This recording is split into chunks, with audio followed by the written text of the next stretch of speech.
Hey everyone, welcome to my another video. So in this video we're going to discuss about the use effect hook in React.js. So what is it used for, what is the use case of it, and what is the benefits, all those stuffs. Okay, so let's get started.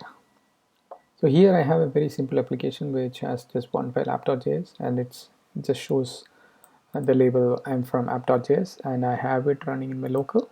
If you see, it just shows this label I'm from app.js. Okay, so next what I'm going to do is I'm going to create another component. Okay. Let's say user component .js. Okay, so I'm going to define it as a function component. So component, I'm just returning, so just a div which says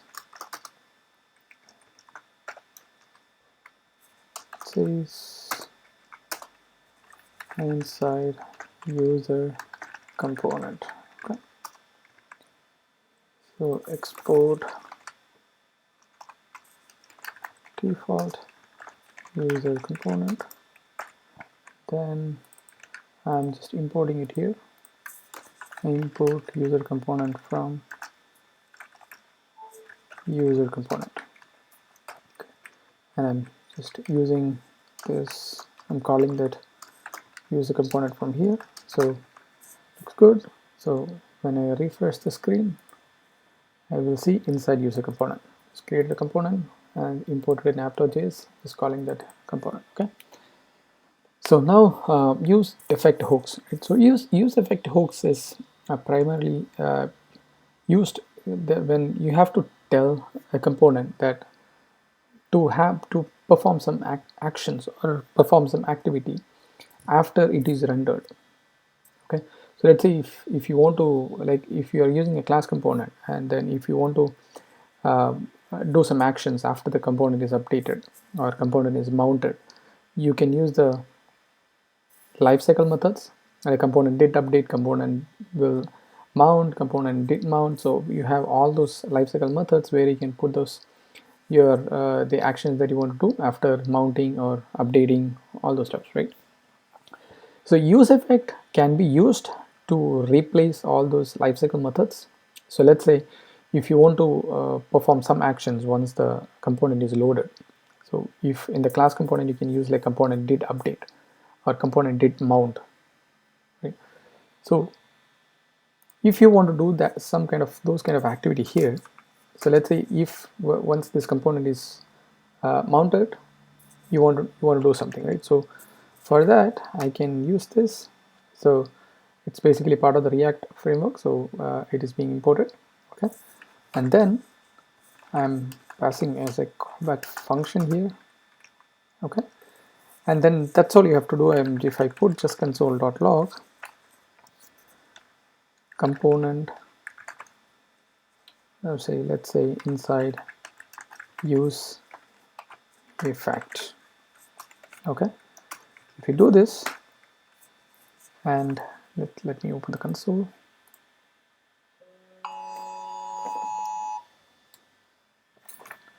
So if you open the console, as you can see, the moment the component is loaded, it's calling the inside use effect. So it's this, the block of code which is written inside use effect is rendered. Okay, so now let's say if you want to perform some actions when some data changes. So let's say if you have a state variable, and then if you want to, if when the state is updated, you want to perform some actions. Okay, so that also can be handled within the use effect. You can say at the end you can pass as an array, where if you put an empty array, so it says okay, this will be executed when the component is loaded. Let's say if as I said, let's say we have a state variable, and then on when somebody updates the state of that variable, you want to perform some actions. Okay, so I'm defining a state name set name equal to use state of, let's say, mark. Okay, and inside use component, I'm just being name. So what happens is, okay, I have to import this use state, and then const.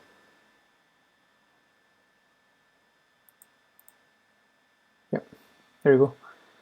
It says inside user component, and then I'll put a pipe here. So it shows inside user component, and I have the state as mark. Okay.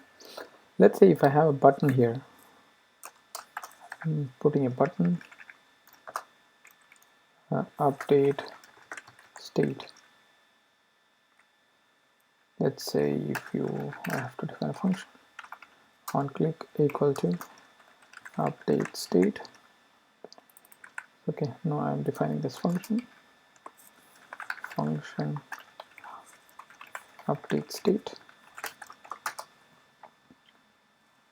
Or let's say if you, okay, so okay, set name of John. Okay, so when I click on this, it updates the state to John. Okay, so let me refresh the screen. Mark and update state is there. So when I click on it, this is updated to John. Okay, let me put this in a different line. Okay, so now it shows I have the update state. When I update the state, it changes to John. Okay, so now if you see, okay, let me run this application again. Okay, let me clear the console and then run the application again. So I can see inside is useEffect is printed. So when the component is loaded, this function is invoked, and then I'm seeing the inside useEffect. And when I click on update state, actually the state is updated to John, but this is the inside useEffect. This is not called because I've put an empty array, so it says okay, this is going to execute whenever the component is loaded. Okay, let's say if you want to execute this when the name is changed, so the name state is changed, so I can do like this. I have to just put the name inside. Now if I click on it, this is executed. Okay, and when I hit update state, the state is updated, and you can see inside useEffect is called again. I click on it again, right? So what happens? The state is not changed. So whenever the state is changed, this inside useEffect will be called. Okay, so that is basically the crux of the what useEffect is for. So basically you can use that to manage the lifecycle methods using this. So whenever something changes or unload, all those things. Okay, so that's all I planned for this video. Let's keep it very simple. So I hope you understand the concept of useEffect and how you can use it. So thanks for watching the video, and so if you're watching my videos for the first time, do subscribe to my channel, and also hit the like button and put a nice comment, and also share this video with your friends. Alright, thanks for watching, and we'll see you in the next video. Bye.